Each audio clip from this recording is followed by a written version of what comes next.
আপনাদেরকে আবারও স্বাগত জানাচ্ছি আমার প্রফেসর দানেশ একাডেমিতে।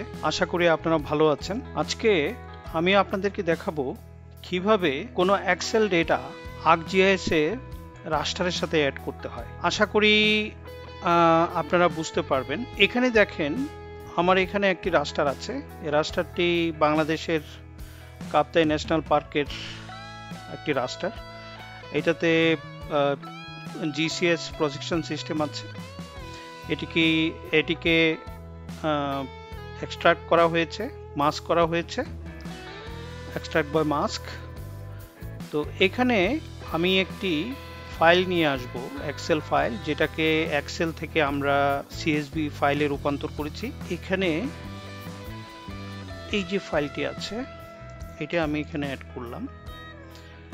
এইখানে এই যে ফাইলটি অ্যাড করলাম, এটার রাইট ক্লিক করে ডিসপ্লে XY ডেটা দিলাম। এক্স ফিল্ডে লঙ্গিটিউড, হ্যাঁ এক্স ফিল্ডে লঙ্গিটিউডই থাকে। ওয়াই ফিল্ডে ল্যাটিটিউডই থাকে। আমার প্রজেকশন সিস্টেম GCS সিস্টেম আছে, এটা দেখা যাচ্ছে। আমার আর এডিট করার প্রয়োজন নেই, এখানে আমি ওকে করলাম। তাইলে এখানে আমার একটু ফাইল তৈরি হয়ে গেছে এবং এখানে দেখেন আমার পয়েন্টসগুলো দেখা যাচ্ছে। এই পয়েন্টসগুলোকে আমি একটু বড় করে দেখাতে পারি।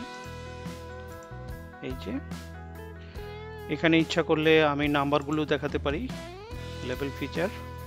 এই যে এখানে দেখেন আমার যে প্লট নাম্বারগুলো আছে, এই প্লট নাম্বারগুলো নাম্বার অনুসারে এখানে দেখা যাচ্ছে। এখানে প্রায় 48টা পয়েন্টস আছে। তো এই জায়গায় আমরা যে পয়েন্টগুলো কালেকশন করেছি, এটা কিন্তু এই রাস্টারের পলিগন থেকে বা শেপ ফাইল থেকে ক্রিয়েট র্যান্ডম পয়েন্টস করে আমি করি নাই।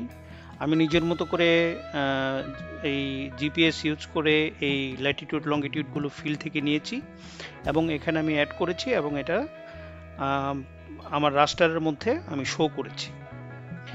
এবার আমি এখানে নাম্বার সহ, প্লটের নাম্বার সহ আমি এখানে পয়েন্টসগুলো এখানে শো করলাম। এটা একটা গুরুত্বপূর্ণ দিক আমার আজকের ভিডিওর। আরেকটি জিনিস হচ্ছে, এই পয়েন্টসগুলো দিয়ে আমি যদি রাস্টার ভ্যালুকে আনয়ন করতে চাই, তাহলে আমি কি করব? তাহলে এখানে এক্সট্রাক্ট ভ্যালুস টু পয়েন্টস, এটা স্পাশিয়াল অ্যানালিস্ট টুলের মধ্যে আছে। তাহলে এখানে ইনপুট পয়েন্ট ফিচার হচ্ছে আমার এইটা, আর ইনপুট রাস্টার হচ্ছে এইটা। আমি এখানে আউটপুট পয়েন্ট ফিচারটাকে আমি একটা নাম দিব, এখানে ধরেন NDVI 7।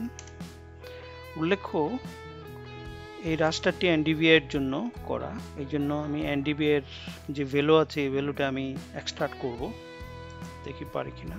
হ্যাঁ, ফাইলটি তৈরি হয়ে গেছে। এবার এটার NDVI, এটা হচ্ছে NDVI 7। এখানে ওপেন অ্যাট্রিবিউট টেবিলে যাই, ওখানে দেখেন আমার যে FID গুলি ছিল, FID গুলি হচ্ছে আসলে আমার প্লট নাম্বার।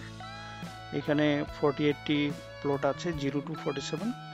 এখানে রাস্টার ভ্যালুটি চলে আসছে। তো আমার এখানে 0 বলতে কি বোঝায়, এটা কিন্তু আমার আগের যে পয়েন্ট ফিচার যে আউটপুটটা আছে ওইটার মধ্যে কিন্তু এখানে ল্যাটিটিউড লঙ্গিটিউড লেখা আছে।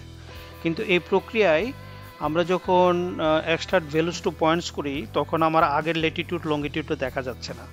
এইটা কেন এই সমস্যাটা হয়, কেন দেখা যাচ্ছে না, এটার সমাধান আমি এখনো পর্যন্ত জানি না। ভবিষ্যতে যদি জানতে পারি তাহলে আপনাদেরকে জানাবো। কিন্তু এই রাস্টার ভ্যালুটি আমি পয়েন্ট অনুসারে আমি এই জিনিসটি আমি কাজে লাগাতে পারবো। আমার যে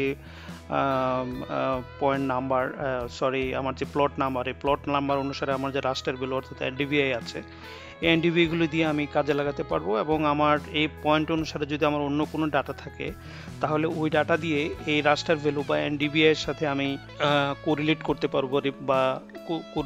পারবো বা রিগ্রেশন অ্যানালাইসিস করতে পারবো। আমি আশা করি আপনারা আমার ভিডিওটি বুঝতে পেরেছেন। যদি আমার ভিডিওটি আপনাদের ভালো লেগে থাকে, তাহলে আমার চ্যানেলটি সাবস্ক্রাইব করবেন, লাইক করবেন, শেয়ার করবেন।